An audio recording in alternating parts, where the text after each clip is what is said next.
Пайғамбарымыз саллаллаху айтқандай, изамата валадул абди, егерде бір құлдың баласы өмірден озып кетсе, шетінесе, біздің көзімізге көрінбейді не болып жатқан Алланың құзырында.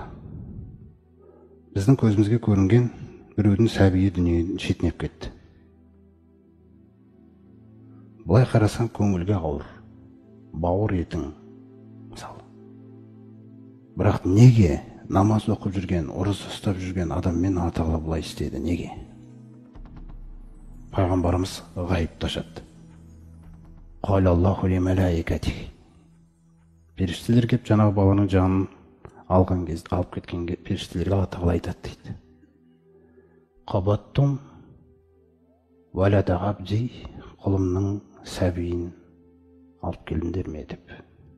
Яғни жанын алдыңдар ма деп. Я Раббымыз, сұна сөзді қосады. Пайғамбарымыз ашпаса біз білмейтін едік. Қабаттум самарата фуадихи, жүрегінің жемісін алып келдіңдер ғой, дейді. Ол білет сіздің не сезініп атқаныңызды. Сосын мәза қола ғабди, құлым не деп айтты дейді періштелерге. Хамидака вастаржаға, алхамдулилля деп айтты дейді. Және де инна лиллахи ва инна илайхи раджиун деп Бақара сүресінде өткендей, расымен де біз Алланыкіміз. Ертелі кешпе бәріміз қайтамыз ғой бәрібір Аллаға. Бергені де өзінікі, алғаны да өзінікі ғой. Сол сөзді айтты дейді періштелер. Сонда жаңағы Алла Тағала жаңа періштелерге бұйрық береді екен. Убну байтан фил жаннати ли абди. Анау жәннатқа барып, осы құлыма арнайы бір үлкен сарайды соғыңдар дейді. Қара не болып жатыр? Уассаммуху байтал хамди. Сол үйді Ал-Хамд деп аталатын үй деп атаңдар дейді.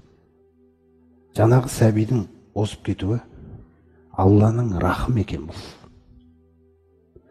Бұл ертең қиямет күні адамдар қиналған кезде жаңағы кісінің сәбиі жүгіріп келеді. Әке, ана деп жүгірткізіп келеді екен кәдімгідей. Сөйлеп жүгіріп келатыр кішкентай сәби бала.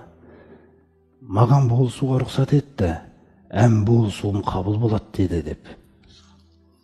Адам ол кезде күллі балам осылай кетсе екен деп армандауы мүмкін сол күні. Сондықтан ақыреттің көзімен ойланыңдар дейді мұсылмандарға. Сендер ана дүниемен стандартымен жүргендер сияқты ойланбаңдар дейді. Сендермен мәміле мүлде басқаша дейді менің аталарым. Мәміле мүлде басқаша. Неге? Өйткені вал ахирату инда роббика лил муттақин дейді Алла Тағала. Ақырет тек қана тақуа құлдарына арналған дейді. Көрдіңіз ғой. Мысалы бір мұсылман отбасы Алла Тағала оларға бір сәби сыйлады. Сол сәби сыйлағаннан кейін ол сәби мысалы кішкене науқас сырқат болып туды. Науқас сырқат болып туды жаңа бала. Ол Алланың рахымы, жәннатың қасында тұр.